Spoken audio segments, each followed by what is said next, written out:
할렐루야. 코로나 4차 유행으로 교회에 나와 예배를 드리지 못하지만 비대면으로 또 온라인으로 있는 곳곳에서 하나님께 예배를 드리시는 우리 성도님들의 가정과 삶 속에 우리 주님의 은혜와 평강이 늘 함께 하시기를 주님의 이름으로 축원드립니다. 우리 성도님들은 이 오빠와 아저씨 그리고 할아버지를 구별하는 구별법을 아십니까? 제가 설교를 준비하다가 재미있는 이야기가 있어서 잠시 소개해 드리도록 하겠습니다. 오빠, 아저씨, 할아버지의 구별법입니다. 이 핸드폰을 소지할 때 주머니에 넣으면 오빠, 허리에 차면 아저씨, 핸드폰이 없으면 할아버지입니다. 노래방에서 노래방 책을 찾을 때 뒤에서부터 찾으면 오빠, 앞에서부터 찾으면 아저씨, 찾아달라고 하면 할아버지입니다. 더울 때 이 상의의 위탄줄을 풀면 오빠입니다. 바지가락을 올리면 아저씨, 내복을 벗으면 할아버지입니다. 목욕탕 거울을 볼 때 가슴에 힘을 주면 오빠, 배에 힘을 주면 아저씨, 코털을 뽑으면 할아버지입니다. 브루스를 칠 때 허리를 감으면 오빠, 손을 올리면 아저씨, 발을 밟으면 할아버지입니다. 식당의 물수건으로 손을 닦으면 오빠, 얼굴을 닦으면 아저씨, 코를 풀면 할아버지라고 합니다. 여행을 갔을 때입니다. 배낭여행을 가면 오빠, 묻지마 관광을 가면 아저씨, 효도 관광을 가면 할아버지입니다. 마지막 식당을 갈 때 근사한 식당을 많이 한다, 오빠입니다. 맛있는 식당을 많이 한다, 아저씨입니다. 과부 주인이 있는 가게를 많이 한다, 할아버지라고 합니다.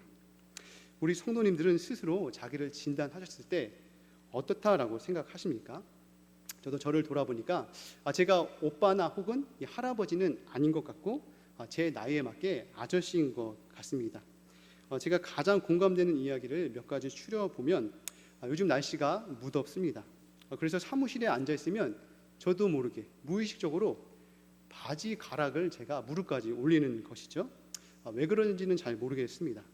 이 샤워를 할 때는 어떻습니까? 샤워를 할 때 한창 젊었을 때는 가슴에 힘을 주고 어깨에 힘을 줬는데 이제는 배가 나왔는지 안 나왔는지, 배가 조금 나왔는지 많이 나왔는지를 확인하게 됩니다.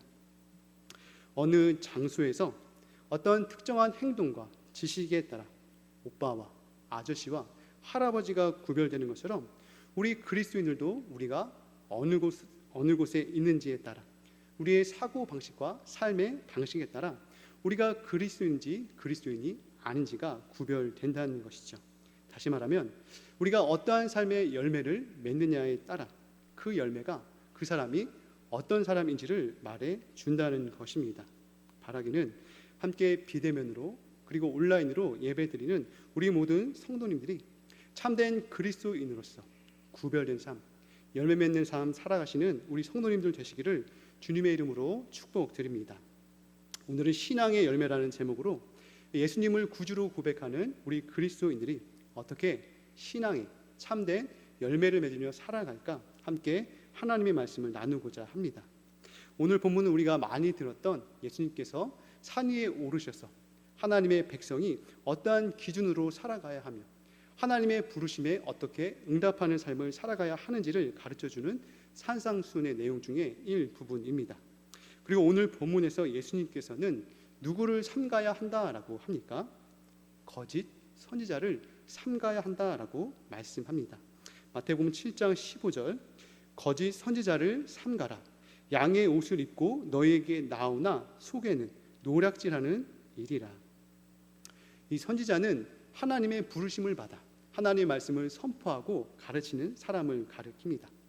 그런데 이 선지자 중에 어떤 선지자도 있다는 것이죠. 거짓 선지자도 있다는 것입니다. 신명기 18장에 보면 모세는 출애굽 2세대들에게 그들이 앞으로 가나안 땅, 약속의 땅에 들어가게 되면 그 땅에 가증한 행위, 자신의 자식들을 불 가운데로 지나가게 하는 인신제사나 점이나 기름을 따르는 것이나 바알과 아스다롯을 비롯한 이방 종교를 숭배하는 가증한 일들을 본받지 말라라고 말씀합니다.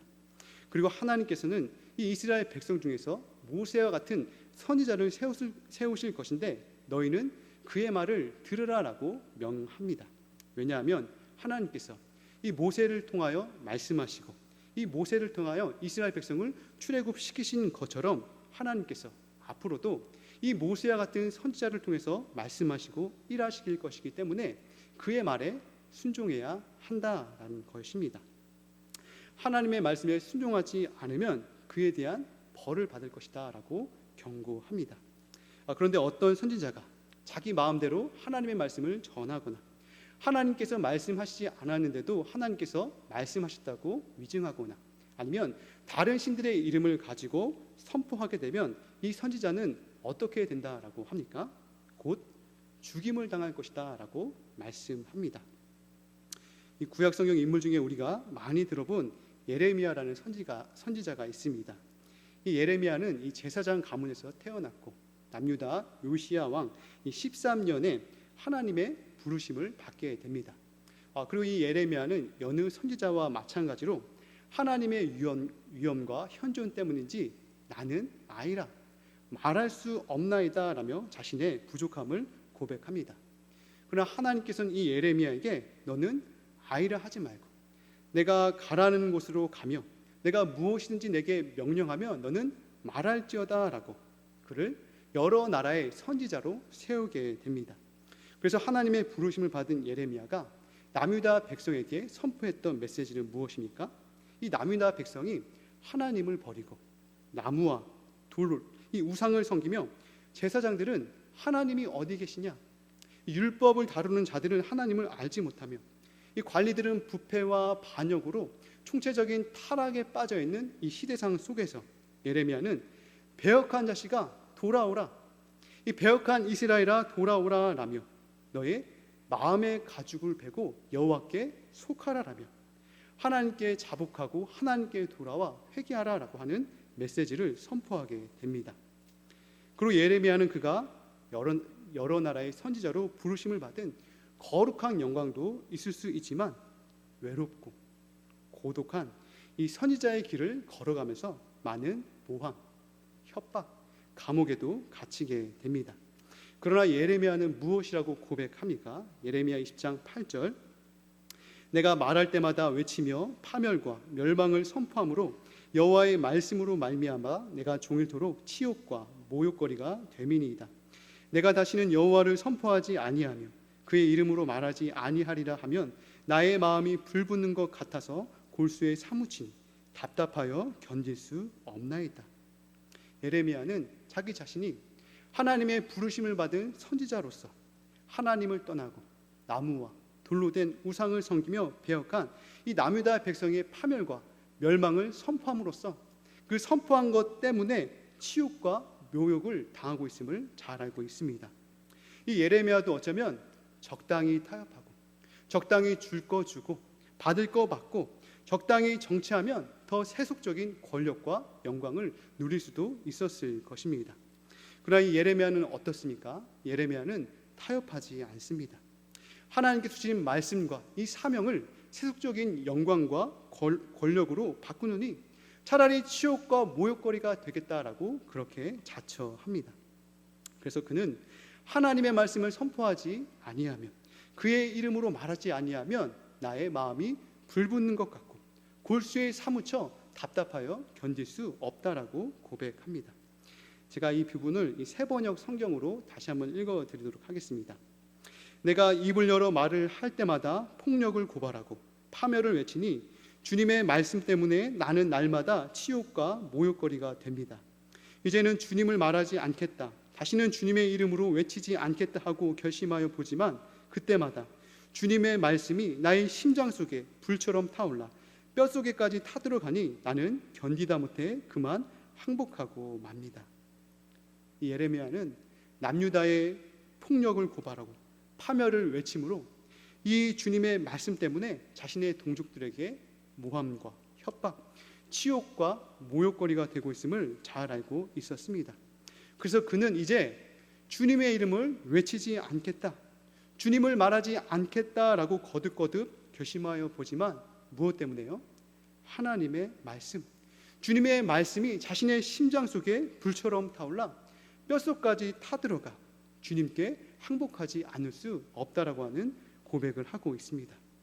이 머리로는 주님을 말하지 않겠다, 주님의 이름으로 외치지 않겠다라고 끄덕여지고 알고 있지만 그의 가슴 속에는 하나님의 말씀 때문에 불타올라 항복할 수 없다라고 고백하는 것이죠. 우리는 구약의 예레미야 선지자를 통해서 참된 선지자가 어떤 선지자인지를 잘 알 수 있습니다. 첫째는 참된 선지자는 하나님의 말씀을 받아 가감없이 하나님의 말씀을 전합니다. 참된 선지자는 하나님의 말씀을 선포하는 것으로 인한 오해와 모함, 고난에도 하나님의 뜻을 전합니다. 셋째는 참된 선지자는 늘 하나님의 마음을 품으며 자기의 영광보다 하나님의 영광을 구합니다. 넷째는 참된 선지자는 철저하게 자기 자신을 부인하고 하나님께 순종하는 믿음의 사람입니다. 그런데 거짓 선지자들은 어떻습니까?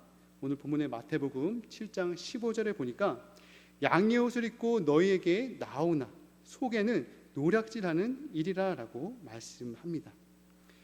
중앙 아메리카 열대 우림에 가보면 이 몸이 빨갛고 내 다리는 이 파란 빛을 내는 딸기 독 개구리가 있다고 합니다. 이 겉모습은 굉장히 아름답고 화려하지만 매우 치명적인 독을 가지고 있어서 사람이 그 피부를 만지게 되면 생명을 잃게 된다고 합니다. 그래서 인디언들은 이 딸기독 개구리의 독을 얻어 화살 촉에 묻혀서 동물을 잡기도 했다라고 합니다. 이 딸기독 개구리의 겉모습은 어떻습니까? 겉모습은 매우 화려하고 굉장히 아름답지만 그 이면에는 사람의 생명을 빼앗을 수 있는 독이 있다라고 하는 것이죠. 예수님께서는 이 거짓 선지자들이 양의 옷을 입고 너에게 나오나 그 속에는 무엇이라고 하는 것이죠? 그 속에는 노략질하는 일이라라고 말씀합니다. 이 팔레스타인에서 이 일은 이 방목하는 양들을 자주 습격하고 심지어 이 사람들까지도 공격하는 매서운 육식 동물이라고 합니다. 그래서 양을 지키는 목자들은 이 이리 때의 습격으로부터 양을 지키는 것이 자신들의 과제 중에 하나다라고 하는 것이죠. 그런데 거짓 선지자들은 어떻다고 하는 것입니까? 거짓 선지자들은 겉은 양의 옷을 입고 있지만 그 속은 노략질하는 일이라라고 하는 것이죠. 겉은 양처럼 온순하고 마냥 친절할 것 같고 다 줄 것 같지만 그 속은 영혼을 삼키며 그 생명을 빼앗아 버리는 일이라라는 것입니다. 사도행전 20장은 사도 바울이 3차 전도 여행을 마치고 배를 타고 예루살렘으로 돌아오는 길에 밀레도라는 지역에 이르게 됩니다. 그리고 바울은 이곳에서 자신이 약 3년간 사역을 했던 이 에베소 교회 장로들을 청하여 이들을 마지막으로 이곳에서 만나게 됩니다. 그리고 사도 바울은 에베소 장로들에게 자기 자신이 이 에베소에서 3년 동안 모든 눈물과 모든 겸손으로 주를 섬긴 것과 이 유대인이나 헬라인 할 것 없이 그들에게 하나님에 대한 회개와 예수 그리스도의 복음을 증거한 것을 다시 한번 상기시킵니다. 그리고 사도 바울은 이 에베소 장로들에게 부탁하기를 성령이 그들을 감독자로 하나님께서 자기 피로 사신 교회를 보살피게 하셨으니 자기를 위하여 그리고 온 양떼를 위하여 주의를 기울이고 경계할 것을 말씀합니다. 그러면서 사도 바울은 에베소 장로들에게 다음과 같은 권면의 말씀을 드립니다. 사도행전 20장 29절 내가 떠난 후에 사나운 이리가 여러분에게 들어와서 그 양떼를 아끼지 아니하며 또한 여러분 중에서도 제자들을 끌어 자기를 따르게 하려고 어그러진 말을 하는 사람들이 일어날 줄을 내가 아노라. 그러므로 여러분이 일깨어 내가 3년이나 밤낮 쉬지 않고 눈물로 각 사람을 훈계하던 것을 기억하라. 이 사도 바울은 이 자신이 떠난 후에 누가 이 에베소 교회에 들어온다라고 합니까? 사나운 이리가, 이 사나운 이리가 에베소 교회에 침투해 들어온다라는 것입니다. 그런데 이 사나운 이리의 특징이 무엇입니까? 첫째는 이 사나운 이리는 양떼를 아끼지 않는다는 것입니다. 다들 한 번씩 들어보셨겠지만 이 그루밍 성범죄라는 말이 있습니다. 이 가해자가 자신의 위치나 지위를 이용해서 호감을 사고 돈독한 관계를 이룬 뒤에 심리적으로 그 피해자를 지배하여 일으키는 권력형 성범죄입니다. 최근 인천의 어느 교회에서도 이 그루밍 성폭력으로 구속되는 이 안타까운 일이 벌어졌습니다. 이 그루밍 성범죄의 특징이 있다고 합니다. 이 가해자가 피해자에게 계획적으로 접근해서 자신이 원하는 것을 다 들어주고 공통의 관심사를 나눠주면서 호감을 사고 신뢰를 쌓아간다는 것이죠. 그런데 어떤 신뢰죠? 이것은 거짓된 신뢰다라는 것입니다. 잘해주는 척, 다 들어주는 척, 관심 있는 척 심리적으로 상대를 지배한 뒤에 그 상대에게 자신의 성적 욕구를 해소한다라고 하는 것이죠. 그리고 이것을 벗어나려고 하면 회유하거나 협박을 합니다. 이처럼 사나운 이리도 겉은 온순한 양 같고 마냥 친절할 것 같고 다 줄 것 같아 보이지만 그 속은 영혼을 삼키며 그 생명을 빼앗는 노략질하는 일이다라는 것입니다. 인자한 척, 아량이 많은 척, 광명의 천사로 다가오지만 그 속은 거짓과 탐욕이 가득하다는 것이죠.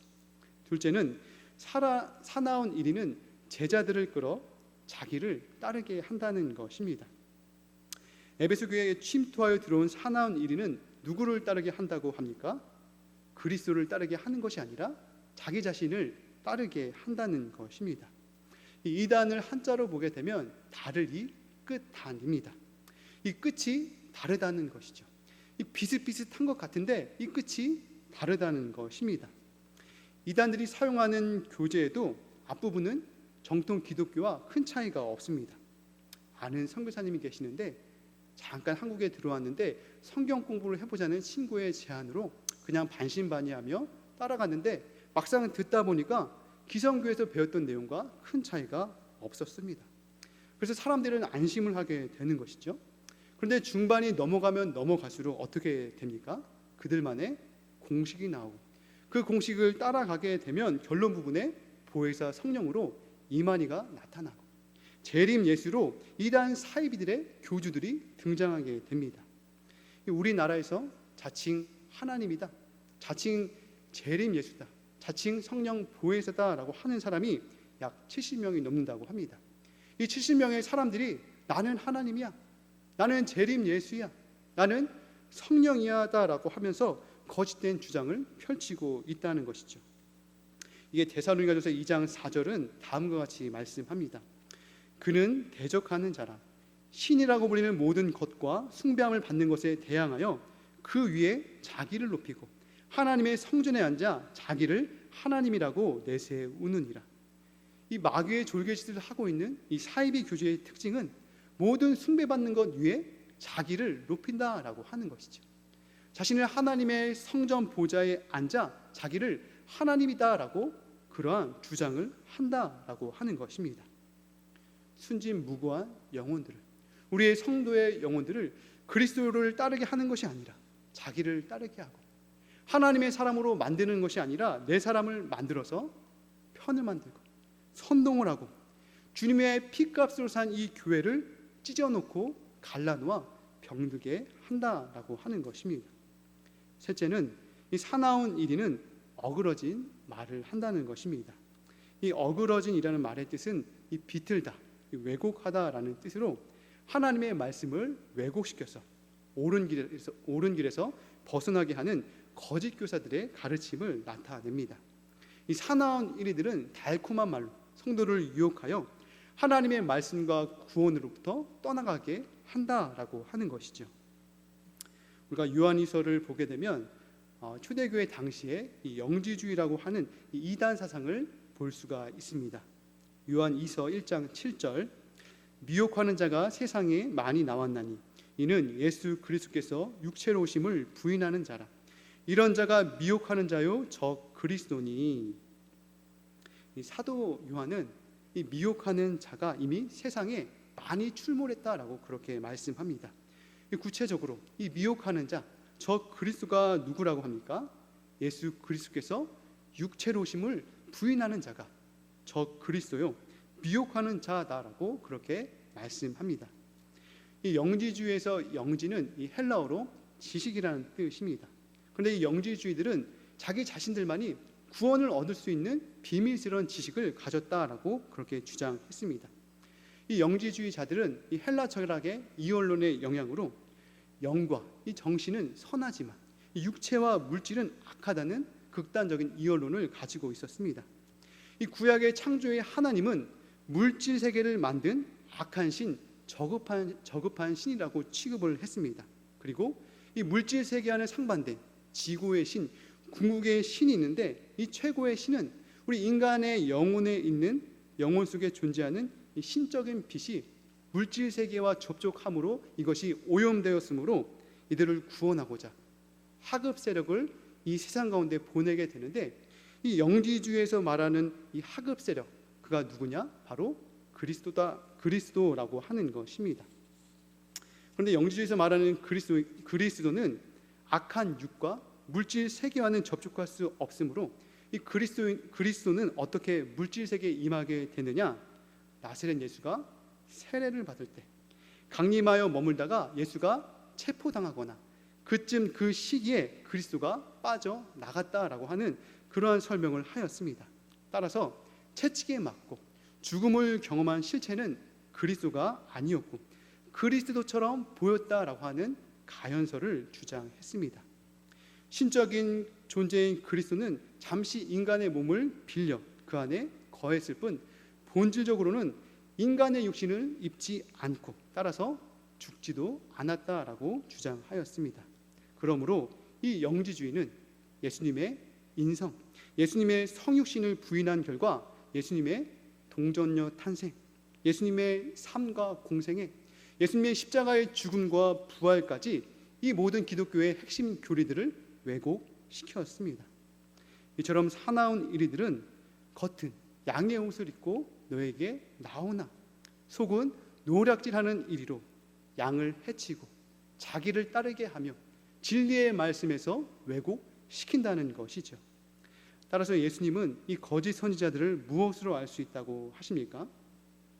마태복음 7장 16절, 그들의 열매로 그들을 알지니 가시나무에서 포도를 또는 엉겅퀴에서 무화과 나무를 따겠느냐. 이와 같이 좋은 나무마다 아름다운 열매를 맺고 못된 나무가 나쁜 열매를 맺나니 좋은 나무가 나쁜 열매를 맺을 수 없고 못된 나무가 아름다운 열매를 맺을 수 없느니라. 아름다운 열매를 맺지 아니하는 나무마다 찍혀 불에 던져지느니라. 이러므로 그들의 열매로 그들을 알리라. 이 예수님께서는 무엇으로 이 거짓 선지자를 알 수 있다고 합니까? 바로 열매를 통해 이 거짓 선지자를 알 수 있다고 말씀합니다. 가시나무에서 포도를 딸 수 없고 이 엉겅퀴에서 무화과를 딸 수 없듯이 좋은 나무에서 아름다운 열매를 맺고 못된 나무에서 나쁜 열매를 맺게 된다고 말씀합니다. 이 마가복음 12장을 보면 예수님께서 예루살렘 성전을 들어가신 후 이 베단이라는 작은 동네에 들어가십니다. 그리고 그때 예수님께서는 몹시 출출하셨는지 한 무화과 나무에 가셔서 이 무화과 나무의 열매를 먹으려 했지만 잎사귀밖에 없고 열매가 없음을 보게 됩니다. 그리고 예수님께서는 이 열매가 없고 잎사귀밖에 없는 이 무화과 나무를 어떻게 하십니까? 이 무화과 나무를 저주하십니다. 이 팔레스타인에서 무화과는 보통 1년에 2번 열매를 맺는다고 합니다. 이 지난해 싹에서 자란 조금 이르고 작은 무화과 열매는 이 3월 말에 시작하여서 5월, 6월에 익는다고 합니다. 또한 올해 봄에 나온 싹은 조금 늦고 더 큰 무화과 열매는 이 8월에서 10월 사이에 익는다고 합니다. 유월절에 예수님께서 예루살렘에 올라가신 것을 생각해 보면 예수님께서 찾고자 했던 그 열매는 잎과 동시에 나기 시작하는 조금 이르고 조금 작은 이 무화과 열매를 찾고자 했습니다. 이 무화과 나무의 저주에 대한 예수님의 본의는 무엇이었을까요? 예수님께서 자신이 배고프고 출출하여서 자신의 배고픔을 참지 못한 감정적인 경로가 아니었습니다. 입만 무성하고 열매가 없는 무화과 나무와 같은 이스라엘, 위선과 형식으로 가득 찬 바리새인과 같은 종교 지도자들을 가리키고 있다는 것이죠. 그리고 이러한 열매 없음은 거짓 선지자뿐만 아니라 입만 무성하고 열매가 없는 이스라엘뿐만 아니라 한편으로는 주님께서 찾고자 하는 그 열매를 좀처럼 찾을 수 없는 오늘날을 살아가는 저와 우리들의 모습은 아닌지 되돌아보게 됩니다. 그렇다면 우리는 어떻게 열매를 맺을 수 있을까요? 이 철로역정을 쓴 청교도 작가 존 버녀는 다음과 같은 말을 했습니다. 사람들은 죽으면 모두 하나님 앞에 심판을 받게 되는데 자신의 열매를 통해 심판을 받는다라고 말했습니다. 그리고 심판 때 하나님께서 어떻게 질문하시느냐? 너는 나를 믿었느냐? 믿지 않았느냐라고 질문하는 것이 아니라 너는 어떤 열매를 맺었느냐라고 그렇게 질문하신다는 것입니다. 저희 대강교회는 지역적으로 전라도 분들이 많은 것으로 제가 알고 있습니다. 지금은 돌아가셨지만 저희 조부모님도 이 전남 화순이라는 곳에서 사셨고 대부분 친가들도 이 광주에 살고 계십니다. 명절 때 시골에 가게 되면 할아버지는 제가 어렸을 때 일찍 돌아가셔서 한 번도 뵌 적은 없지만 할머니께서 식혜도 담가 주시고 전도 부쳐 주시고 집안의 장손이라고 해서 많은 사랑을 보내주셨습니다. 지금은 돌아가셨지만 저희 할머니께서는 옛날 분위기도 하고 그리고 그 동네 일상의 언어인지는 잘 모르겠지만 욕을 잘하신 걸로 제가 기억을 합니다. 그리고 자주 하셨던 그 문장이 무엇이었냐? 이 썩을이었습니다. 이 썩을 남자, 이 썩을 여자, 이 썩을을 자주 붙여서 사용했던 것을 제가 기억합니다. 그런데 이 썩을이라는 것을 우리의 신앙의 언어로 받아들이면 어떻습니까? 참 성경적이죠. 왜냐하면 썩는다는 것은 자신은 사라지는 것이고 자신의 새파란 자아와 고집과 죄악된 본성은 십자가에 못 박는 죽음을 의미하기 때문입니다. 그리고 이 죽음을 통해서 신앙의 참된 열매, 신앙의 이 성령의 열매를 맺기 때문이다라고 하는 것입니다. 요한복음 12장 24절에도 다음과 같이 말씀합니다. 내가 진실로 진실로 너에게 이르노니 한 알의 밀이 땅에 떨어져 죽지 아니하면 한 알 그대로 있고 죽으면 많은 열매를 맺느니라. 자기의 생명을 사랑하는 자는 잃어버릴 것이요 이 세상에서 자기의 생명을 미워하는 자는 영생하도록 보전하리라. 제가 어찌됐던 이 하나님의 부르심을 받고 복음과 주님의 몸된 교회가 하나님의 나라를 위하여 목회에 뛰어든 아직은 젊고 아직은 어리숙한 목사이지만 인생을 살아가면 살아갈수록 목회 현장에 있으면 있을수록 느끼는 것은 아직도 멀었구나, 다 똑같구나, 이거밖에 안 되네 라고 하는 제 자신의 부족함, 믿음 없음, 세상의 논리와 똑같이 살아가는 그러한 저를 발견했을 때 한숨이 절로 나올 때가 많이 있습니다. 한 알의 밀이 땅에 떨어져 죽어야 하는데 죽지 못하는 제 자신을 발견할 때가 많이 있습니다.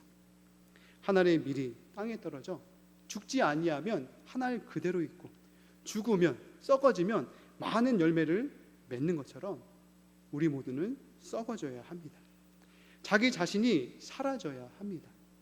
자기를 부인하고 자기 십자가를 지고 자신의 새파란 자아, 고집, 죄악된 우리 악한 본성을 십자가에 못 박을 때에만, 그럴 때에만 죽음을 통한 신앙의 열매, 죽음을 통한 성령의 열매를 맺을 수 있습니다.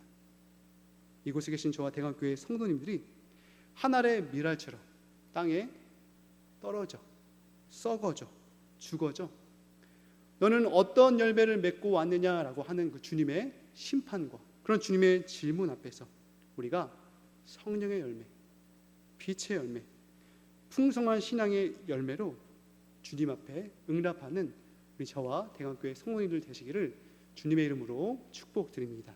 자, 기도하도록 하겠습니다. 하나님 아버지 감사합니다.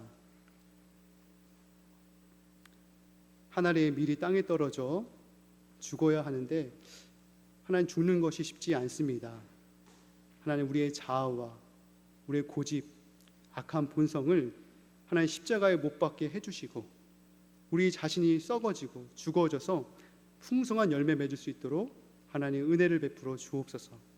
그래서 주님 앞에 섰을 때 주님께서 착하다, 충성된 종이다라고 그렇게 칭찬할 만한 많은 열매로 주님 앞에 영광 돌릴 수 있도록 날마다 성령의 통치 아래 복종하며 주님을 따라가며 순종하며 자신을 부인하며 주님을 따라가는 그리스도의 예수의 제자가 되게 하옵소서. 모든 것 감사드리며 예수님의 이름으로 기도합니다. 아멘.